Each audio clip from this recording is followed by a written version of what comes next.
সংগঠন পৰ্ব চলি আছে। যোৱা 1 ছেপ্টেম্বৰৰ পৰা এই সংগঠন পৰ্ব আৰম্ভ হৈছিল। ইতিমধ্যে আমি প্ৰাথমিক সদস্য অভিযান সমাপ্ত কৰিলোঁ। দ্বিতীয়তে আমাৰ সক্ৰিয় সদস্য অভিযানো আমাৰ সমাপ্তিৰ দিশত গ'ল। তৃতীয়তে আমাৰ বুথ গঠন হ'ল। আজি আমাৰ ৰঙিয়া সমষ্টিৰ নৱগঠিত যি 31 নং ৰঙিয়া বিধানসভা সমষ্টি আছে, আমাৰ মুঠ পুলিং ষ্টেচন হৈছে বুথ হৈছে 256 আৰু আটাইকেইটা বুথ কমিটি আমাৰ গঠন হ'ল আৰু আটাইবিলাক সন্মানীয় বুথৰ সভাপতিক আজি আমি আমন্ত্ৰণ জনাইছিলোঁ। যিহেতু যোৱা 15 দিন ধৰি তেওঁলোকে বুথে বুথে গৈ সভা সমিতি পাতিছিল আৰু যিসকল নৱগঠিত বুথৰ সভাপতি হ'ল তেওঁলোকক আজি উষ্ম আদৰণি জনোৱা হ'ল আৰু তেওঁলোকৰ নেতৃত্বত অহা যি পঞ্চায়ত নিৰ্বাচন, লোকসভা, বিধানসভা নিৰ্বাচন বা অন্যান্য যি নিৰ্বাচন হ'ব, প্ৰতিটো নিৰ্বাচনত কিদৰে তেওঁলোক সাজু হ'ব লাগে সেই নিমিত্তে তেওঁলোকক আজি আলোচনা কৰা হ'ল আৰু নিশ্চিতভাৱে তেওঁলোকৰ বলিষ্ঠ নেতৃত্বত আমি 2026ত বিধানসভা লগতে 2025ৰ প্ৰথম হাফতে যি পঞ্চায়ত নিৰ্বাচন অনুষ্ঠিত হ'ব সেই বিষয়ে তেওঁলোকক আজি আমি দায়িত্ব অৰ্পণ কৰিলোঁ। দেৱলাল গাৰ্লছা যিটো এটা বিতৰ্ক চলি আছে, মানে তেওঁৰ বিৰুদ্ধে যিয়ে কয় তেওঁৰ নিয়মত কাটি দিয়া হৈছে, গতিকে এই ক্ষেত্ৰত কি ক'ব? ডিমা হাছাওৰ কি ক'ব দেৱলাল গাৰ্লছা? আজি ইয়াত সংগঠন পৰ্বৰ সভা, চৰকাৰৰ কথাটো পিছত নহ'লে আকৌ বেলেগ হৈ যাব।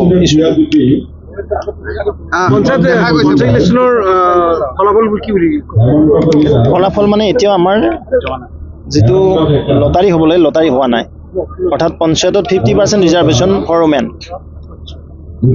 মহিলাৰ কাৰণে 50% ৰিজাৰ্ভেশ্যন আছে। তাৰ উপৰিও তাত কাষ্ট কমিউনিটিৰ কথা আছে, ST SC ৰিজাৰ্ভেশ্যন থাকে, অ'পেন কেটেগৰী থাকে।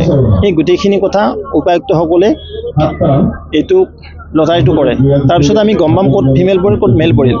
য'ত ফিমেল হ'ব ফিমেলে খেলিব, য'ত মেল হ'ব তাতো ফিমেলে খেলিব পাৰে, কিন্তু ফিমেলৰ ঠাইত মেলে খেলিব নোৱাৰে। অ'পেন আৰু ৰিজাৰ্ভ কেটেগৰী থাকে দুটা। আমাৰ ইয়াৰ পৰা ইলেকশ্যন ব্ৰাঞ্চটো গুৱাহাটী আমিনগাঁৱলৈ এইটো অল ইণ্ডিয়া যি ইলেকশ্যন কমিশ্যন আছে তেওঁলোকৰ হেৰি, ইয়াত অকল আমাৰ বুলি নহয়, সকলো চাব ডিভিজনৰ পৰা এতিয়া জিলাৰ নিৰ্বাচনী বিষয় থাকিব আৰু ৰিটাৰ্ণিং অফিচাৰ নিৰ্বাচনী বিষয় থাকিব। মই চাইছোঁ ECR গাইডলাইনখন ইলেকশ্যন কমিশ্যন অফ ইণ্ডিয়াই এইখন মানে বনাইছে। ইয়াত চৰকাৰৰ কোনো হেৰি নাগায়, কাৰণ এটা স্বতন্ত্ৰীয় বডি। ইলেকশ্যন আয়োগ, নিৰ্বাচন আয়োগে ইলেকশ্যন কণ্ডাক্ট কৰে। কিন্তু আমি ভাবিছোঁ লোকেল বডিটো দিলে আমাক ভাল পাম।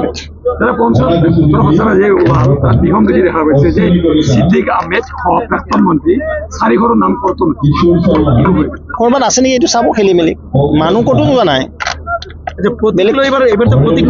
তাত শুনক, আপোনালোকে সুধিব লাগিছিল সেইটোৱে, বুথ লেভেলত যিটো হয়, অৰ্থাৎ গাঁও সভাৰ প্ৰতীকবিহীন, প্ৰতীক থাকিব তাৰমানে পলিটিকেল পাৰ্টি বেনাৰত নহয়। ক্লিয়াৰ? যে পলিটিকেল পাৰ্টি যেনেকুৱা আমাৰ পদুম ফুল আছে, অসম গণ পৰিষদৰ হাতী আছে বা কংগ্ৰেছৰ হাত আছে বা অন্যান্য দলৰ বিভিন্ন থাকেতো, এই প্ৰতীকত গাঁও সভাৰ সদস্য ইলেকশ্যনত নহয়। 1 নম্বৰ। 2 নম্বৰ, আঞ্চলিক পঞ্চায়তৰ প্ৰতীকত হ'ব পলিটিকেল পাৰ্টি। 3 নম্বৰ, জিলা পৰিষদ। এটা 4টাকৈ আগত নিৰ্বাচন হৈছিল, এটা আছিলে গাঁও সভা, তাৰপিছত পঞ্চায়ত সভাপতি। এতিয়া পঞ্চায়ত সভাপতি ডাইৰেক্ট ইলেকশ্যন নহয়, গাঁও সভাৰ পৰা যি মেজৰিটি পায় তেওঁলোকে পঞ্চায়ত গঠন কৰিব।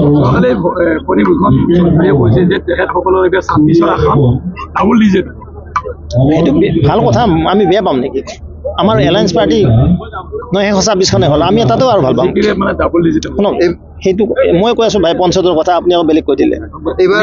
মই কৈছোঁ শুনক, গাঁও সভাটো একো অসুবিধা নাই। তাৰমানে পঞ্চায়তত মানে আটাইতকৈ তলৰ লেভেলত প্ৰতীকটো নাথাকিলে ভেদাভেদটো কম থাকে, সমাজখন একত্ৰিত হৈ থাকে আৰু সমাজত ভাল ভাল ব্যক্তিবিলাক পঞ্চায়তত প্ৰতিনিধিত্ব কৰাৰ সুযোগ পায়।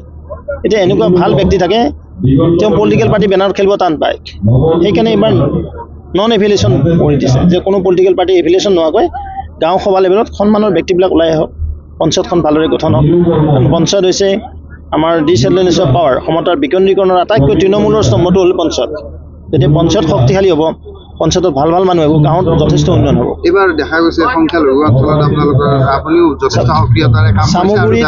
চামগুৰি উপনিৰ্বাচন আমি জিতাৰ পিছত সংখ্যালঘু ৰাইজৰ ভাৰতীয় জনতা পাৰ্টিৰ প্ৰতি যিটো ধাবিত হৈছে, এইটো সাংঘাতিকভাৱে হৈছে, সাংঘাতিকভাৱে তাত প্ৰভাৱ পৰিছে আৰু তেওঁলোকে এতিয়া বুজি পাইছে যে কংগ্ৰেছে যেতিয়া তেওঁলোক ঠগাইছিল, ৰাম ধাঙন দিছিলে, কংগ্ৰেছৰ দিনত যেতিয়া একো পোৱা নাছিল, আজি সংখ্যালঘু ৰাইজৰ ল'ৰা ছোৱালী ডক্টৰ ইঞ্জিনিয়াৰ পাইছে, চাকৰি পাইছে, উকিল হৈছে, ভাল ভাল স্কুল হ'ল সংখ্যালঘু অঞ্চলত, ৰাস্তা ঘাট হৈছে, দলং হৈছে। তেওঁলোকে দেখিছে যে উন্নয়নৰ লগত থাকিম, জাত পাতৰ ৰাজনীতি তেওঁলোকে বাদ দিছে, ধৰ্ম সম্প্ৰদায়ৰ ৰাজনীতি বাদ দিছে, উন্নয়নৰ লগত আছে, বিকাশৰ লগত আছে। ডাবল ইঞ্জিন চৰকাৰে সকলোকে কৃষকৰ পইচা দিছে, সকলোকে জনধন যোজনাত আঁচনি দিছে, সকলোকে ফ্ৰী ৰেচন দিছে, তো এইবিলাক কথা তেওঁলোকে চিন্তা কৰিছে আৰু সেইকাৰণে তেওঁলোক এতিয়া ওলাই আহিছে আৰু সেই নিমিত্তে আমাৰ ৰঙিয়াতো মেক্সিমাম সংখ্যালঘু ৰাইজ ভাৰতীয় জনতা পাৰ্টি পিনে খাৰা হৈছে আপোনালোকে দেখা পাইছে ইয়াত 15%কৈ এবাৰ বুথৰ সভাপতি আছে তাত 256টা বুথত প্ৰায় 40গৰাকী বুথৰ সভাপতি নিজে দায়িত্ব লৈছে তেওঁলোকৰ মাজত কাজিয়া হৈছে যে মুখে লাগে আজিও আমি ধুই পেলাই ক্লিয়াৰ কৰিব নোৱাৰিলোঁ 2টা বুথ